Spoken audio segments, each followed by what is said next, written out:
তোর বউ আজকে এক পাতিল ভাত ময়লার বালতিতে ফালাইছে। তোর কষ্টের টাকার কোনো দামই নাই তার কাছে।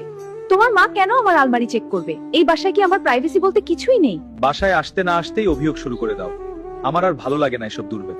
নবাবজাদি ঘুম থেকে উঠে বেলা 12টা বাজে। এটা কি হোটেল?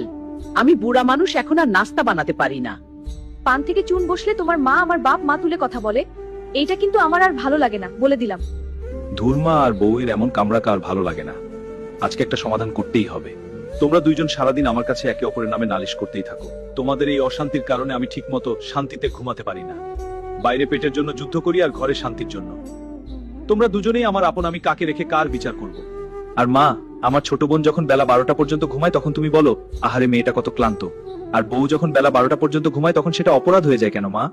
তোমার সংসার করার অভিজ্ঞতা 40 বছরের আর ওর মাত্র 2 বছরের। ও তো কোনো কিছুই তোমার মতো পারবে না। তুমি বিচারক না হয়ে শিক্ষক হও। আর হ্যাঁ মা, তুমি এটা মনে রাখবে, তুমি হলে বাড়ির ছাদ, আর ছাদ যদি দেওয়ালকে আঘাত করে তাহলে সে বাড়িটা আর টিকে না। তুমি ছেলের বউকে কেন নিজের মেয়ের মতো দেখো না মা? আর তুমিও শোনো, মা যদি তোমার আলমারি চেক করেই থাকে তাহলে ভাববে সে তার মেয়ের আলমারি চেক করছে। তোমার মা যদি তোমাকে বোকা দেয় তাহলে কি তুমি লাগেজ গুছিয়ে কোথাও চলে যাও, নাকি 2 মিনিট পর আবার সব ভুলে কথা বলো? শাশুড়িকে মা ভাবতে শেখো। আমাদের সন্তান বড় হচ্ছে, তুমি মায়ের সাথে যা করছো কিন্তু সব দেখছে। প্রকৃতি কিন্তু সব ঘুরিয়ে দেয়। মুরব্বীদের কথা নিম পাতার মতো তিতা হয়, কিন্তু সেটাই সংসারকে রক্ষা করে। বৌমা, আমার বয়স হয়েছে তাই মাথা ঠিক থাকে না, মাঝে মাঝে ভুলভাল বলে ফেলি। তুমি কিছু মনে করো না মা।